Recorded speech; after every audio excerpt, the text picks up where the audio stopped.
ഒരു American പ്രാഗ്മാറ്റിസ്റ്റിൻ്റെ Prague രൂപമാണ് രാവണൻ. പക്ഷേ സംസ്കാരത്തെക്കുറിച്ച് പറയുമ്പോൾ നമ്മളെപ്പോഴും രാവണനെയല്ല രാമനെയാണ് ഉദാഹരിക്കുന്നത്. രാവണൻ എല്ലാം നേടാൻ മാത്രം പഠിച്ച ഒരാളാണ്, ഒന്നും നഷ്ടപ്പെടാൻ പഠിച്ചില്ല. എല്ലാം കയ്യൂക്കുകൊണ്ട് നേടിയെടുക്കുന്നതാണ് രാവണ ബുദ്ധി. നിങ്ങൾ ഭക്തി ഉപയോഗിക്കുന്നത് നിങ്ങൾക്ക് വേണ്ടി മാത്രമാണെങ്കിൽ നിങ്ങൾ വില്ലനാണ്, നിങ്ങൾ പ്രതിനായകനാണ്. രാമൻ അങ്ങനെയല്ല, ത്യജിച്ചാണ് ശീലം.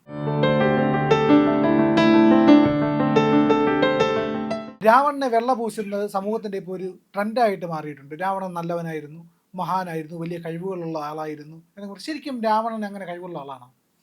പിന്നെ രാവണന് വലിയ കഴിവുകളൊക്കെ ഉണ്ടായിരുന്നു. അപ്പോൾ രാവണനെ ആരാധിക്കാവോ? ഒരുപാട് അതാണ് അവിടെയാണ് പ്രശ്നം വരുന്നത്. കാരണം ആളുകൾ തെറ്റിദ്ധരിച്ചിരിക്കുന്നത് രാവണൻ എന്തോ ഒരു അധകൃതനാണെന്നാണ്. രാവണൻ്റെ അമ്മയും അച്ഛനും ബ്രഹ്മാവിൽ നിന്നും ഒറിജിൻ ചെയ്തിട്ടുള്ള സന്യാസ പരമ്പരയിൽപ്പെട്ട ബ്രാഹ്മണരായിരുന്നു. എൻ്റെ വെറുതെ ഒന്നുമല്ല. അമ്മയും അതെ, അച്ഛനും അതെ. മറ്റേ വിശ്രവസിൻ്റെ മകനല്ലേ? അതെ, കൈകസിയുടെ. കൈകസിയും വിശ്രവസും രണ്ടുപേരും ഇത് ബ്രഹ്മ പാരമ്പര്യത്തിൽ നിന്നും വന്നിട്ടുള്ളവരാണ്. പിന്നെ അത് മാത്രമല്ല, അഗ്നിഹോത്രയാഗം ചെയ്യാൻ അധികാരമുണ്ടായിരുന്ന ബ്രാഹ്മണനാണ്. അതെല്ലാവർക്കും അധികാരമില്ല. അപ്പോൾ വർണ്ണശ്രേണിയിൽ, ജാതിശ്രേണിയല്ല, വർണ്ണശ്രേണിയിൽ ഏറ്റവും അത്യുന്നത വർണ്ണമായ ബ്രാഹ്മണനാണ് ആര്? രാവണൻ. രാമൻ അതിൽ താഴെയാണ്, ക്ഷത്രിയനാണ്. ഇനി രാവണനെ അവതരിപ്പിക്കുമ്പോൾ 10 തലയും 20 കൈയുമാണ് പറയുന്നത്. 10 തല എന്ന് പറഞ്ഞു കഴിഞ്ഞാൽ അപാരമായ ബുദ്ധിശക്തിയാണ്, അപാരം. 20 കൈ എന്ന് പറഞ്ഞാൽ അനന്തമായ കായിക ശേഷിയാണ്. അങ്ങനെ ബുദ്ധിശക്തിയിലും കായിക ശേഷിയിലും രാവണനോടൊപ്പം നിൽക്കാൻ പറ്റിയവരാരും ഇല്ല എന്ന് സത്യമാണ് പറയുന്നത്. 4 വേദങ്ങളും 6 ശാസ്ത്രങ്ങളും ഹൃദിസ്ഥമാണ്. രാമനെതിരെ യുദ്ധം ചെയ്യുമ്പോൾ ഈ 10 തലയിൽ നിന്ന് ആ 10 തലയാണ് ഏത്? 4 വേദങ്ങളും 6 ശാസ്ത്രങ്ങളുമാണ് ആ 10 തല. അതായത് അന്നത്തെ നിലക്ക് ഒരു സമ്പൂർണ്ണ വിദ്യാഭ്യാസം ലഭിച്ചു വന്ന ഒരാളാണ്. അത്രയും വേറെ ഒരാൾക്കും ലഭിച്ചിട്ടില്ല. പിന്നെ വലിയ സംഗീതജ്ഞനായിരുന്നു. രുദ്രവീണ എന്ന് പറയുന്ന സംഗീത ഉപകരണത്തിൽ നാദബ്രഹ്മ ലയാനുഭൂതി ഉണ്ടാക്കാനുള്ള സാമാന്യ കരവിരുതുണ്ടായിരുന്നു രാവണന്. വലിയ നർത്തകനായിരുന്നു. ഈ ഹനുമാൻ ലങ്കയിൽ ചെല്ലുമ്പോൾ സ്വർണ്ണ നിർമ്മിതമായ നർത്തനശാലയിൽ അപ്സരസ്സുകളെപ്പോലെ സുന്ദരികളായ സ്ത്രീകൾ, നർത്തകിമാർക്കൊപ്പം നൃത്തം ചെയ്ത് തളർന്നു കിടന്നുറങ്ങുന്ന രാവണൻ്റെ ഒരു ചിത്രം വാൽമീകി വരഞ്ഞിട്ടിട്ടുണ്ട്. പിന്നെ കവിയായിരുന്നു, യോദ്ധാവായിരുന്നു.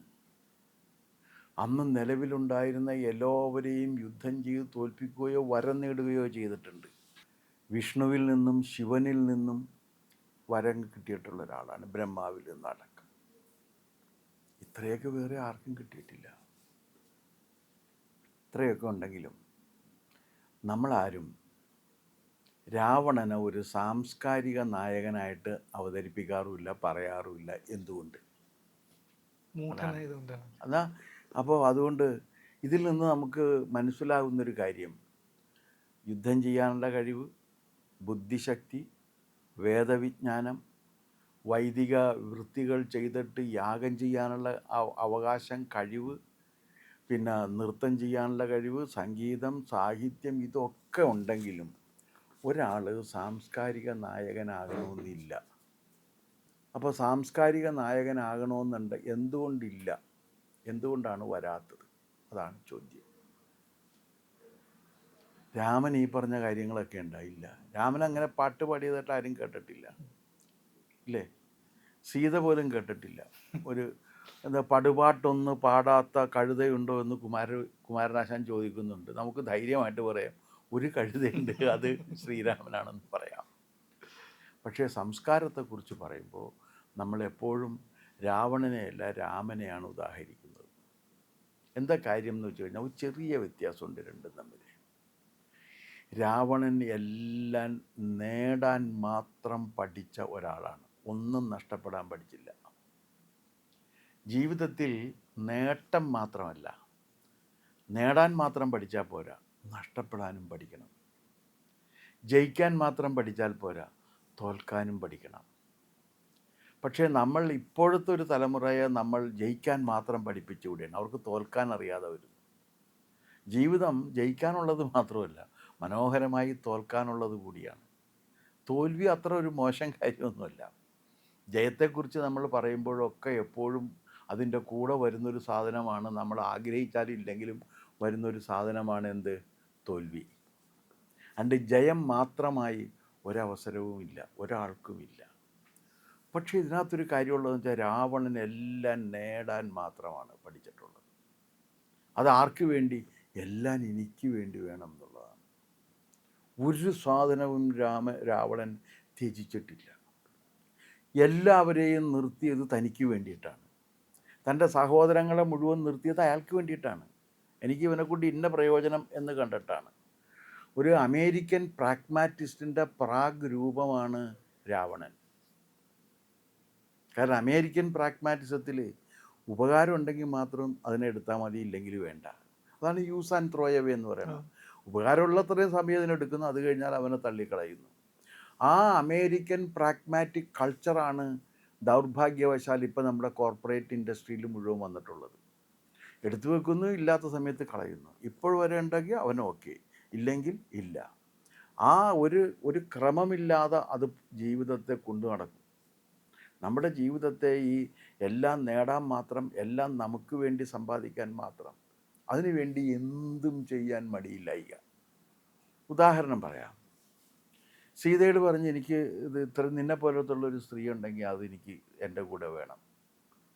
ലോകത്തുള്ള എല്ലാ നല്ല സാധനങ്ങളും, എല്ലാ മഹത്തായ സാധനങ്ങളും, എല്ലാ സൗന്ദര്യമുള്ള സംഗതികളും എല്ലാം തൻ്റേതായിട്ടിരിക്കണമെന്ന ദുർവാശിക്കാരനായിരുന്നു രാവണൻ. അതിൽപ്പെട്ടതാണ് സീത. അപ്പോൾ വിസമ്മതിച്ചപ്പോൾ ബൈ ഫോഴ്സ് കൊണ്ടുപോവുകയാണ്, ശക്തി പ്രയോഗിച്ചുകൊണ്ട് എടുത്തുകൊണ്ട് പോവുകയാണ്. അവരുടെ അഭിപ്രായമേ ചോദിച്ചില്ല.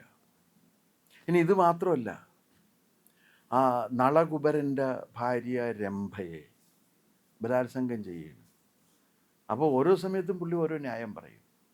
രംഭ അപ്സര സ്ത്രീ ആയതുകൊണ്ട് അപ്സര സ്ത്രീക്ക് അങ്ങനെ ഏകപത്നി വ്രതം വിധിച്ചിട്ടില്ല, അതുകൊണ്ട് അപ്പോൾ അവൾ പറഞ്ഞു ഞാൻ അങ്ങയുടെ പുത്രവധുവാണ്.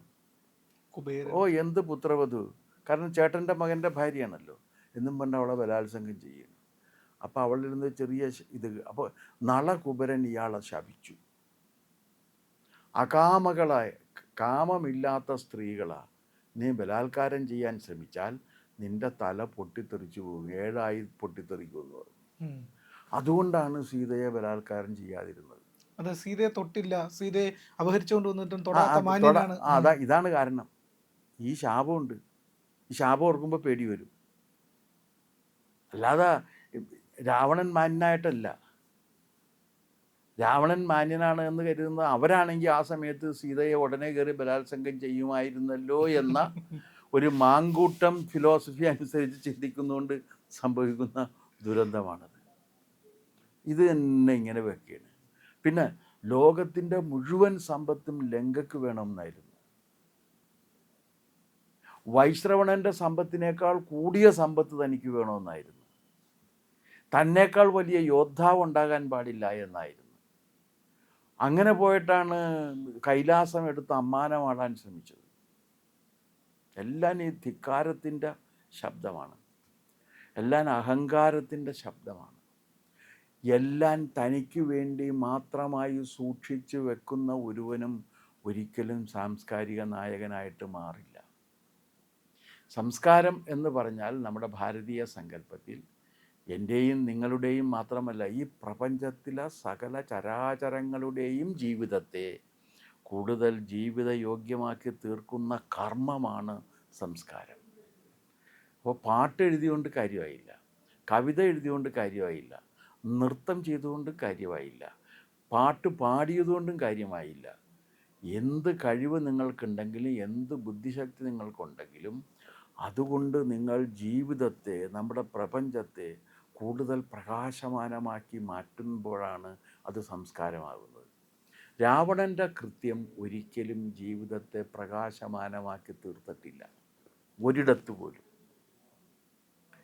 തനിക്ക് വശകതയായില്ലെങ്കിൽ അവളെ ചതുരുപായങ്ങൾ ഉപയോഗിച്ച് ബലാത്സംഗം ചെയ്ത് അടക്കമുള്ള കാര്യങ്ങളിലേക്ക് പോകാൻ അയാൾക്ക് മടിയില്ല.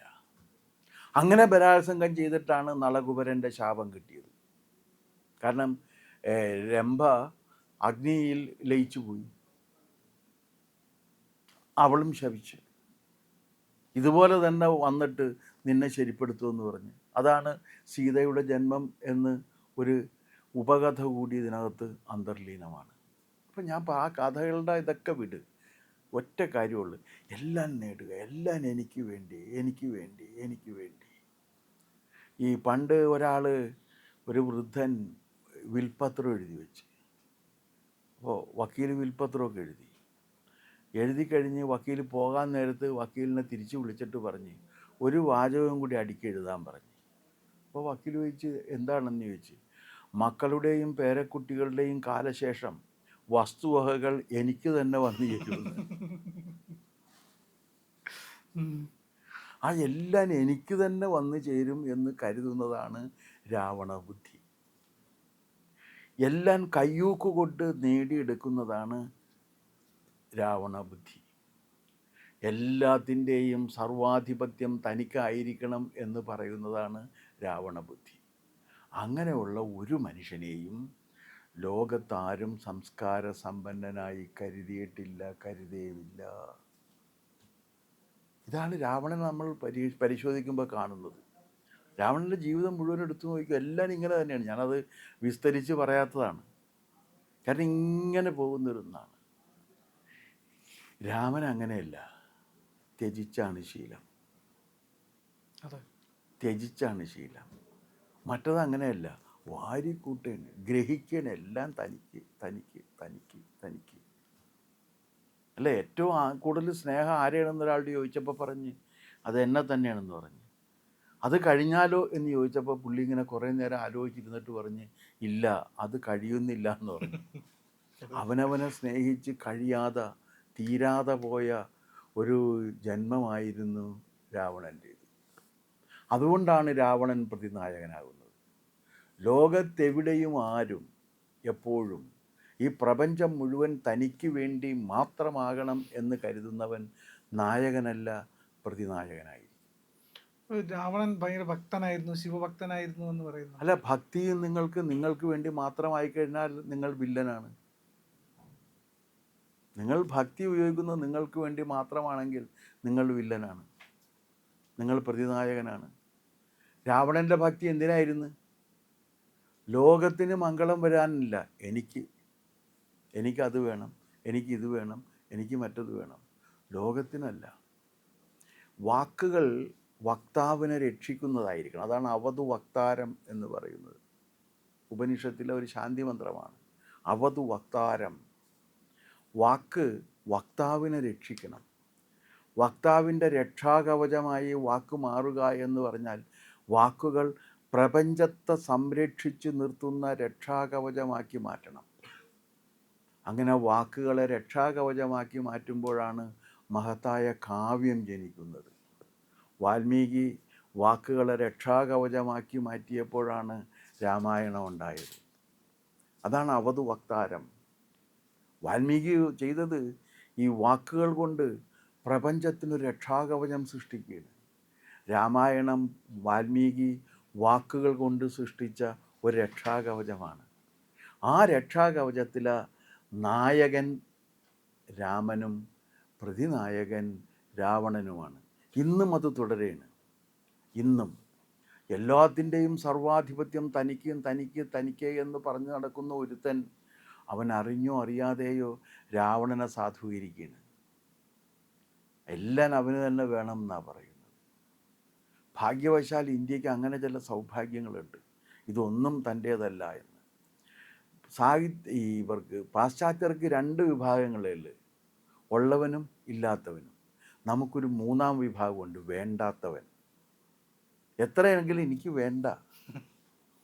എനിക്ക് വേണ്ട എന്ന് പറയാൻ ഒരുവനെ പ്രേരിപ്പിക്കുന്ന ഘടകമുണ്ടല്ലോ. അതാണ് വാക്കുകൾ കൊണ്ട് വാൽമീകി സൃഷ്ടിച്ച രക്ഷാകവചമായി തീർന്നിരിക്കുന്ന രാമായണത്തിൻ്റെ ഏറ്റവും വലിയ സന്ദേശം. അതിലെ പ്രതിനായകൻ ആരാണ്? രാവണനാണ്.